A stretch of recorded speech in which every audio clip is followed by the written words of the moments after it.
বাংলায় তৃণমূলের নেতা মন্ত্রীদের চুরির কারণে চাকরি চলে গিয়েছে 26,000 শিক্ষকের। তার মধ্যে যোগ্য অযোগ্য ভাগ করেনি এসএসসি।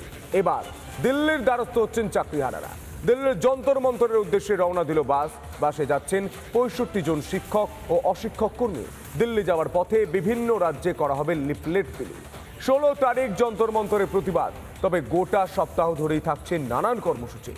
1 থেকে 7ই মে ধর্মতলায় ওয়াই চ্যানেলে শুরু হবে রিলে অনশন। দেখুন।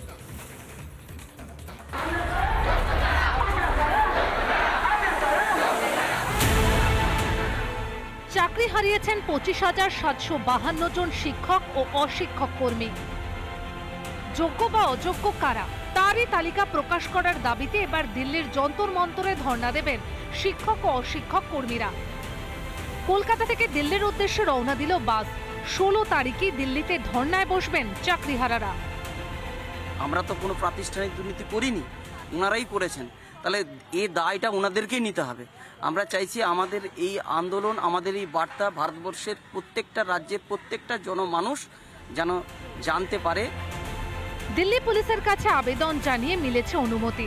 ধর্না ছাড়াও রাজ্য সরকারের কাছ থেকে সহায়তা না মেলায় সিবিআই এর সদর দফতরের ডেপুটেশনও দেবেন চাকরিহারারা। আমরা চাই আমরা সেই সুন্দর পেশায় আমরা আগের জায়গায় ফিরে আসতে পারি। তার জন্য আমাদের যা যা করতাম তাই করবো আমরা, ঠিক আছে?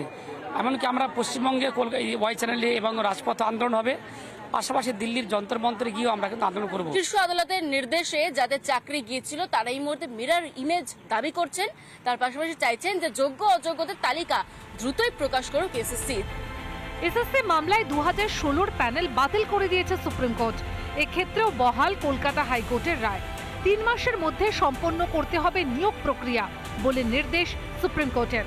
অযোগ্যরা বাকিরা অযোগ্যদের জন্য মমতা জেলে যাক। যখনই যোগ্য অযোগ্য বাজবে তখনই প্রমাণ হবে অযোগ্যদের চাকরি দিয়েছে, নয় তৃণমূল করার সুবাদে, নয় টাকার বিনিময়ে। এরা অযোগ্য যোগ্য বাছাই করছে না, এই কারণে কট হ্যান্ড ধরা পড়বে। ইতিমধ্যে সুপ্রিম কোর্টের রায়ের ব্যাখ্যা চেয়ে রিভিউ পিটিশন দাখিল করা হবে বলে জানিয়েছে রাজ্য।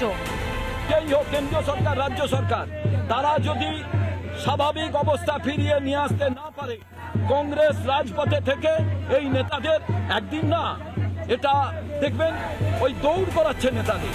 চাকরিহারাদের স্বেচ্ছায় স্কুলে পড়ানোর কথা বললেও এই পরামর্শ মানতে নারাজ অনেকেই। সসম্মানে চাকরি এবং পদ ফেরানোর দাবি জানিয়েছেন শিক্ষক ও অশিক্ষক কর্মীরা। ঐন্দ্রিলা ঘোষের রিপোর্ট, রিপাবলিক বাংলা। নানা ধরনের কন্টেন্ট দেখার জন্য লাইক করুন, শেয়ার করুন আমাদের ফেসবুক পেজ, সাবস্ক্রাইব করুন আমাদের ইউটিউব চ্যানেল। পাশাপাশি অন্যান্য ব্রেকিং নিউজের জন্য অবশ্যই চোখ রাখুন রিপাবলিক বাংলায়।